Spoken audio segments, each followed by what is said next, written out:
उत्तर भारत का कृष्णपुरा सुंदरता और सांस्कृतिक धरोहर के लिए प्रसिद्ध था। हरियाली, मंदिरों की घंटियां और भजन कीर्तन गांव की पहचान थे। गांव के मध्य स्थित पीपल का पेड़, जिसे कृष्ण वृक्ष कहा जाता था, आस्था और एकता का प्रतीक था। इसी वृक्ष के नीचे सुमित्रा नाम की एक विधवा महिला अक्सर बैठी रहती थी। वह अपनी अद्वितीय सुंदरता और शालीन के लिए जानी जाती थी, लेकिन उसके चेहरे पर अनकही उदासी छाई रहती। पति के निधन के बाद उसका जीवन खाली और उद्देश्यहीन हो गया था। उसकी आंखों में गहरा खालीपन और चुप्पी उसके दर्द को और गहरा कर देती थी।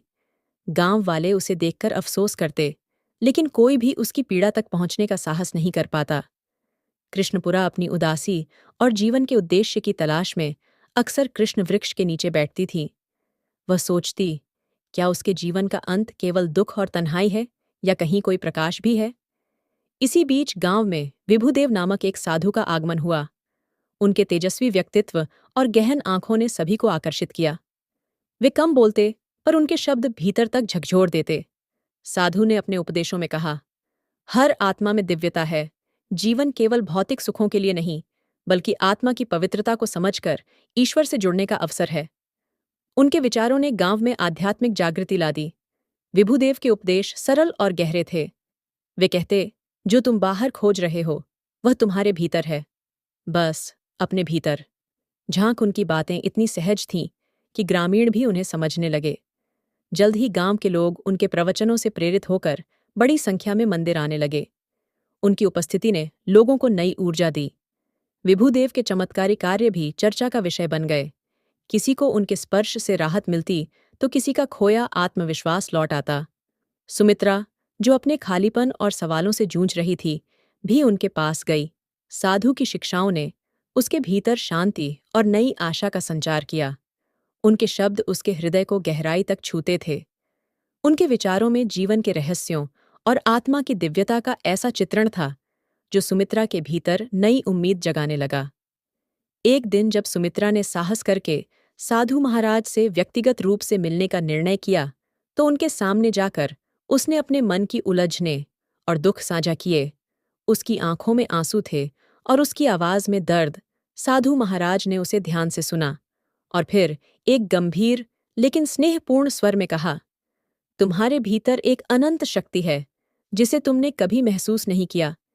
यह शक्ति तुम्हारे भीतर ही सोई हुई है। तुम्हें अपने भीतर झांकने और अपनी आत्मा को पहचानने की आवश्यकता है। जब तुम स्वयं को जान लोगी, तब तुम्हारे सारे प्रश्न अपने आप समाप्त हो जाएंगे। साधु महाराज के इन शब्दों ने सुमित्रा के भीतर एक गहरी छाप छोड़ी। उसने महसूस किया, शायद उसका दर्द और उसकी उदासी केवल बाहरी परिस्थितियों का परिणाम नहीं है, बल्कि उसके स्वयं को ना पहचान पाने की स्थिति का परिणाम है। उसने सोचा कि यदि वह अपनी आत्मा की गहराइयों में उतरकर खुद को समझ सके, तो शायद उसे उस शांति और संतोष का अनुभव हो सके जिसकी उसे हमेशा तलाश रही है। सुमित्रा अब नियमित रूप से साधु महाराज के उपदेश सुनने लगी। उसने ध्यान और आत्मचिंतन का अभ्यास करना शुरू किया, जैसा कि विभुदेव ने उसे सिखाया था। धीरे धीरे उसने अपने भीतर एक नई ऊर्जा और शांति का अनुभव करना शुरू कर दिया। उसे लगा कि वह अपने दर्द और खालीपन से मुक्ति की ओर बढ़ रही है। शायद यही वह मार्ग था जिसे उसका मन और आत्मा इतने लंबे समय से खोज रहे थे। सुमित्रा और साधु महाराज के बीच की बातचीत समय के साथ गहराने लगी। साधु महाराज के ज्ञान, उनके शांत व्यक्तित्व और उनके शब्दों में छिपे आत्मिक संदेश ने सुमित्रा के मन मस्तिष्क पर ऐसा प्रभाव डाला कि वह उनके बिना खुद को अधूरा महसूस करने लगी। वह प्रतिदिन मंदिर जाती, उनके उपदेश सुनती और हर बार उनके विचारों में उसे अपनी जिंदगी के सवालों के जवाब का संकेत मिलता। एक दिन जब सुमित्रा ने साधु महाराज से अपनी भावनाओं और जीवन की दुविधाओं के बारे में बात की, तो उन्होंने उसे ध्यानपूर्वक सुना। उनकी गहरी नजरें सुमित्रा की आत्मा तक जैसे झांक रही थीं। साधु महाराज ने एक शांत लेकिन प्रभावशाली स्वर में कहा, तुम्हारी सुंदरता केवल तुम्हारे चेहरे तक सीमित नहीं है। तुम्हारी आत्मा भी उतनी ही अद्वितीय और दिव्य है। लेकिन दुर्भाग्य से तुमने कभी अपने भीतर झांककर इसे पहचाना जाना ही नहीं। तुमने हमेशा बाहरी संसार में अपने सवालों के उत्तर खोजने की कोशिश की है, जबकि वे सभी उत्तर तुम्हारे भीतर हैं। अगर तुम मेरी शरण में आओगी और मेरी बातों को अपने जीवन का हिस्सा बनाओगी तो तुम्हें अपने जीवन का उद्देश्य मिल जाएगा। सुमित्रा इन शब्दों से बहुत प्रभावित हुई। उसने महसूस किया कि साधु महाराज की बातें न केवल उसे प्रेरित कर रही थीं, बल्कि उसके अंदर सोई हुई उम्मीदों और सपनों को भी फिर से जगाने लगी थी।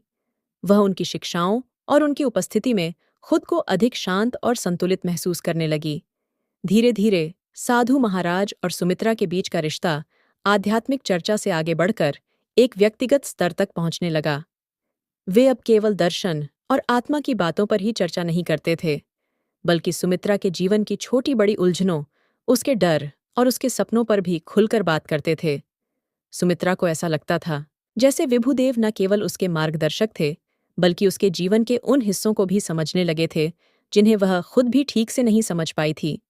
उनकी मुलाकातें अब केवल साधारण चर्चाओं तक सीमित नहीं रहीं, बल्कि उनमें एक गहरी जुड़ाव और भावनात्मक पहलू भी जुड़ने लगा। सुमित्रा के जीवन में साधु महाराज का स्थान अब एक गुरु से अधिक हो चुका था, और वह उनकी उपस्थित स्थिति में अपने अस्तित्व को सार्थक महसूस करने लगी थी। कृष्णपुरा और सुमित्रा के बीच बढ़ते संबंधों को लेकर चर्चाएं तेज होने लगीं। कुछ लोगों ने इसे साधु महाराज की दिव्यता और उनके उपदेशों की शक्ति का परिणाम माना, तो कुछ ने इसे संदेह और आलोचना की दृष्टि से देखना शुरू कर दिया। गांव में फुसफुसाना करने लगे। एक दिन गांव के एक युवक ने साधु महाराज और सुमित्रा को मंदिर के एकांत कोने में गहरी बातचीत करते हुए देख लिया। वह इस दृश्य से हैरान था और उसने तुरंत यह बात गांव के अन्य लोगों को बता दी। युवक ने इस घटना को बढ़ा चढ़ाकर पेश किया, जिससे लोगों के बीच यह चर्चा और तेजी से फैलने लगी। धीरे धीरे यह बात पूरे गांव में आग की तरह फैल गई। जहां कुछ लोग साधु महाराज और सुमित के इस रिश्ते को पवित्र मान रहे थे, वहीं कई लोग इसे गलत दृष्टि से देखने लगे। इन चर्चाओं ने गांव के माहौल को अशांत कर दिया। इस स्थिति को देखते हुए गांव के बुजुर्गों ने मामले की गंभीरता को समझा और निर्णय लिया कि इसे सुलझाने के लिए पंचायत बुलाई जाए। पंचायत का उद्देश्य था कि दोनों पक्षों की बात सुनी जाए और इस बात का फैसला किया जाए कि जो कुछ भी हो रहा है वह सही है या नहीं। पंचायत के लिए गांव के सभी प्रमुख लोग इकट्ठा हुए। साधु महाराज और सुमित्रा दोनों को बुलाया गया ताकि वे अपने संबंध और बढ़ती चर्चाओं पर अपनी सफाई दे सकें। गांव के लोग बेचैनी और उत्सुकता से इस पंचायत का इंतजार कर रहे थे, क्योंकि यह मामला अब केवल साधु और सुमित्रा तक सीमित नहीं था, बल्कि गांव के सामूहिक विश्वास और परंपराओं से भी जुड़ चुका था। पंचायत के समक्ष जब सुमित्रा से सवाल किया गया, तो वह खुद को और अपने दिल की पीड़ा को छिपा ना सकी। उसका दिल भारी था और उसकी आंखों में आंसू थे। उसने कमजोर स्वर में स्वीकार किया कि वह साधु महाराज की बातों में फंस गई थी। वह यह भी बोली कि साधु महाराज की शिक्षाओं और उनके शब्दों ने उसे आंतरिक शांति का अनुभव कराया था, लेकिन धीरे धीरे वह अपने रास्ते से भटक गई। सुमित्रा ने कहा, मैंने सोचा था कि मैं आत्मा की गहराइयों में उतरकर अपने जीवन को समझ सकूंगी, लेकिन अब महसूस हो रहा है कि मैंने अपनी आस्था को गलत दिशा में लगाया। उसकी आवाज में पछतावा था, और यह साफ था कि उसे खुद पर भी गुस्सा था कि वह इन झूठे भ्रमों में फंस गई। साधु महाराज ने उसे जवाब दिया, लेकिन उनका स्वर शांत और गंभीर था। उन्होंने अपने आप को निर्दोष बता हुए कहा, मैंने केवल सुमित्रा को आध्यात्मिक ज्ञान देने की कोशिश की थी। मैंने उसे कभी गलत रास्ता दिखाने का प्रयास नहीं किया। उन्होंने यह भी कहा कि उनकी शिक्षाएं केवल आत्मज्ञान और आंतरिक शांति की दिशा में थीं, और वह कभी भी किसी को अपने निजी संबंधों में उलझाने का इरादा नहीं रखते थे। लेकिन उनके शब्दों में भी कुछ ऐसा था जिससे गांव के लोग संतुष्ट नहीं हो सके। गांव में इस मामले को लेकर गहरी चिंता और मतभेद थे।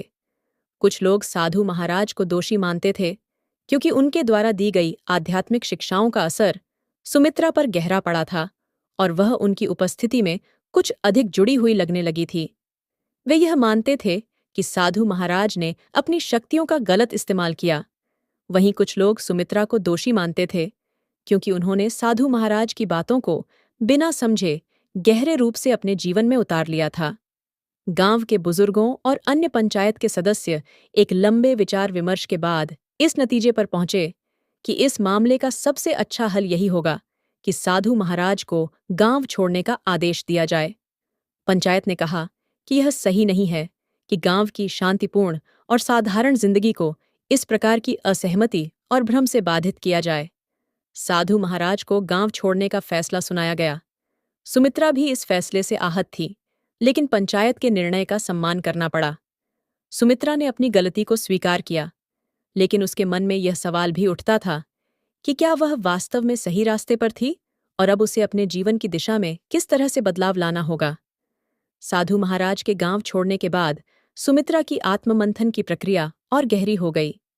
उसने खुद से वादा किया कि वह अपनी गलतियों से सीखने का प्रयास करेगी और अपने जीवन को सही दिशा में मोड़ेगी। उसकी आंखों में अब पहले जैसा खालीपन नहीं था, बल्कि एक नई समझ और आंतरिक शक्ति का आभास था। उसने महसूस किया कि वह अपने दुखों और उलझनों का सामना अकेले कर सकती है और उसकी खुशी और शांति किसी और के ऊपर निर्भर नहीं हो सकती। सुमित्रा ने खुद को आत्मनिर्भर और मजबूत बनाने का निर्णय लिया। उसने गांव की महिलाओं को शिक्षित करने और उन्हें आत्मनिर्भर बनाने का बीड़ा उठाया। वह जानती थी कि महिलाओं का सशक्तिकरण न केवल उनके व्यक्तिगत जीवन में बदलाव लाएगा, बल्कि पूरे समाज के लिए सकारात्मक परिवर्तन का कारण बनेगा। सुमित्रा ने महिला शिक्षा के महत्व को समझा और उसने महिलाओं को पढ़ाने का कार्य शुरू किया। धीरे धीरे गांव की महिलाएं उससे जुड़ने लगीं और सुमित्रा उन्हें आत्मविश्वास, ज्ञान और समझ के साथ जीवन की नई राह दिखाने लगी। वह समझ चुकी थी कि बाहरी आकर्षण और दूसरों की राय से परे असली ताकत अपने भीतर की शक्ति को पहचानने में है। पहले वह दूसरों की बातों और आस्थाओं के प्रभाव में आकर अपना रास्ता खो बैठी थी, लेकिन अब वह अपने अनुभवों से सीखी हुई वह शक्ति पहचान चुकी थी जो उसे अपने भीतर से मिली थी। सुमित्रा ने यह समझा कि आत्म साक्षात्कार और आत्मविश्वास से बड़ी कोई शक्ति नहीं हो सकती, और जब एक व्यक्ति अपने भीतर के सत्य को पहचान लेता है तो उसकी जिंदगी की दिशा स्वतः ही बदल जाती है। अब सुमित्रा के जीवन में उद्देश्य था और वह अपने अनुभवों को साझा करने के लिए तत्पर थी। उसकी यात्रा केवल अपने जीवन के सवालों के जवाब तक सीमित नहीं थी, बल्कि वह अब दूसरों के जीवन में भी बदला लाने का एक सशक्त माध्यम बन गई थी। कृष्णपुरा और सुमित्रा के बीच हुई घटना ने गांव वासियों को गहरे प्रभाव में डाला। इस घटना ने उन्हें यह समझने का अवसर दिया कि अंधश्रद्धा और विश्वास के बीच एक महीन रेखा होती है, जिसे पहचानना और समझना अत्यंत आवश्यक है। गांव के लोग यह महसूस करने लगे कि कभी-कभी अपनी आस्था और विश्वास में संतुलन बनाए रखना मुश्किल हो सकता है, और यह जरूरी है कि किसी भी विश्वास या व्यक्ति को बिना सही समझ और विचार के स्वीकार ना किया जाए। इस घटना ने उन्हें यह भी सिखाया कि किसी भी धार्मिक या आध्यात्मिक मार्गदर्शक को बिना सही दृष्टिकोण के स्वीकार करना, उनके शब्दों के प्रभाव में आकर खुद को खो देना, कभी-कभी गलत दिशा में ले जा सकता है। अब कृष्णपुंब ज्यादा सोच विचार करेंगे ताकि किसी भी परिस्थिति में न्यायप्रिय और समझदारी से काम लिया जा सके। सुमित्रा की यात्रा भी इस बदलाव का महत्वपूर्ण हिस्सा बन चुकी थी। पहले वह केवल एक विधवा थी जिसे अपनी शोकपूर्ण परिस्थितियों और जीवन की उलझनों से जूझते हुए अकेलेपन का सामना करना पड़ा था। लेकिन इस घटना के बाद सुमित्रा ने न केवल अपनी आत्मा की गहरी समझ पाई, बल्कि उसने अपने अनुभवों से कुछ ऐसा सीखा जो पूरे गांव के लिए प्रेरणा का स्रोत बन गया। वह अब केवल एक विधवा नहीं रही, बल्कि एक ऐसे व्यक्ति के रूप में उभरी जिसने अपने भीतर की ताकत को पहचाना और अपने जीवन के दुखों से ऊपर उठते हुए दूसरों के जीवन को भी सुधारने की दिशा में कदम बढ़ाया। वह अब गांव की महिलाओं के लिए एक आदर्श बन चुकी थी। सुमित्रा ने अपनी परेशानियों और संघर्षों को अपनी शक्ति में बदल लिया था, और उसकी कहानी अब गांव के हर कोने में प्रेरणा का एक उदाहरण बन चुकी थी। गांव वाले उसे आदर और सम्मान से देखते थे, क्योंकि उसने दिखा दिया था कि आत्मविश्वास, मेहनत और सही दिशा में कदम बढ़ाने से किसी भी कठिनाई को पार किया जा सकता है।